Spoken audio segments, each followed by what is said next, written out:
His first two clients were the last two persons to be hanged in the Macomb County Jail. Atticus had urged them to accept the state's generosity in allowing them to plead guilty to second-degree murder and escape their lives. But they were Haverfords, in Macomb County, a name synonymous with jackass.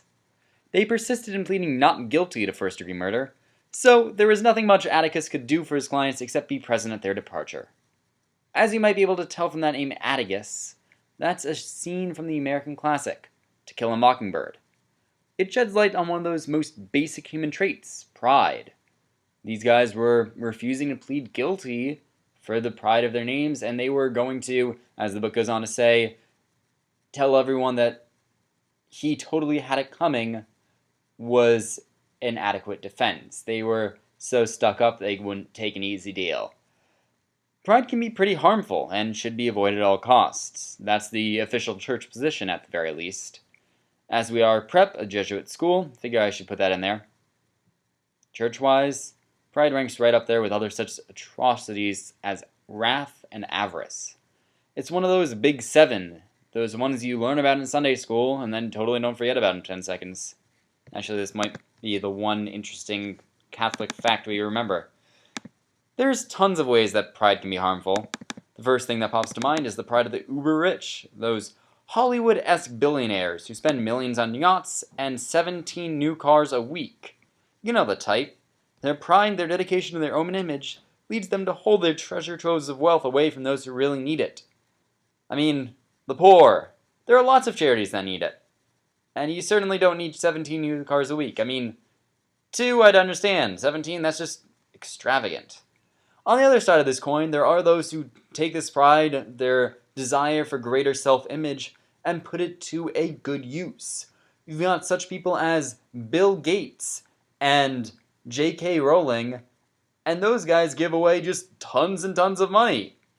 Rowling was bumped down from the billionaire list because she actually gave enough that she's just a multi-millionaire. Such a tragic fate. And Bill Gates is, of course, famous for not only being the Microsoft creator, but also he and his wife made the Bill and Melinda Gates Foundation, which gives money away to charity purposes. I don't know the specifics. So, pride can be good and it can be bad. We've got sort of a conflicted view here. Maybe the church just wasn't all right. Moving on, pride can also harm people in a more roundabout way. When you turn on the TV, what do you see? You don't watch TV? Of course you don't. This is the future. What am I saying? When you go on YouTube, oh right, ad block. Alright, remember before you got that extension, you'd see advertisements. Soap advertisements, makeup advertisements, Activon advertisements, just all these different advertisements, and a large portion of them were beauty advertisements. You've got soap, you've got makeup, you've got acne removal kits. These advertisements reflect a facet of society's view. You have to look perfect. This is, of course, impossible for all but the 1% of genetically gifted faces, or the other 1% who can afford plastic surgery to look like them. Sometimes it's just straight up impossible. There are plenty of examples of magazine covers and whatnot where people have been photoshopped to look better. The social expectation for everyone to have pride in their appearance can lead to some serious anxiety about our appearances. Sometimes this is just a subtle fear and avoidance of mirrors that leads to forgetting to shave or brush one's teeth. Sometimes it serves as fuel for clinical depression. Sometimes it's the start of a dangerous eating disorder. You scoff, you jest, this is prep, you say, no girls here.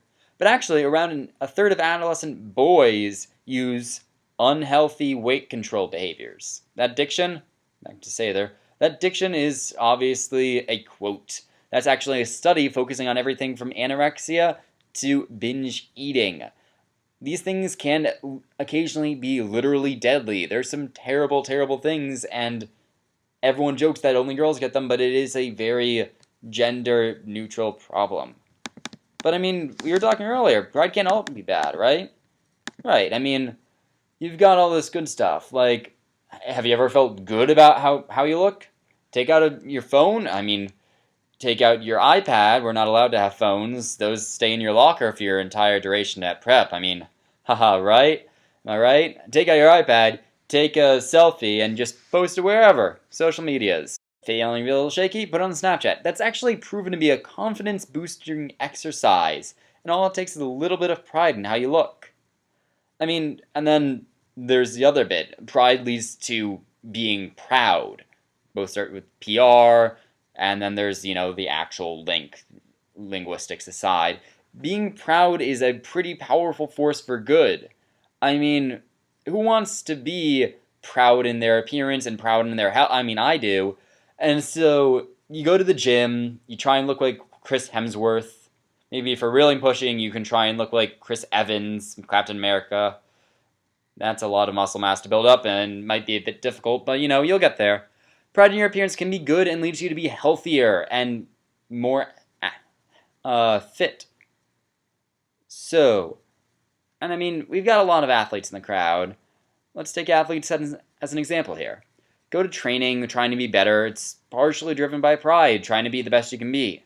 I hear from many of my athlete friends that it's also driven by not wanting to get booted from the team, so just keep that in mind. You go to practice, you go to the gym.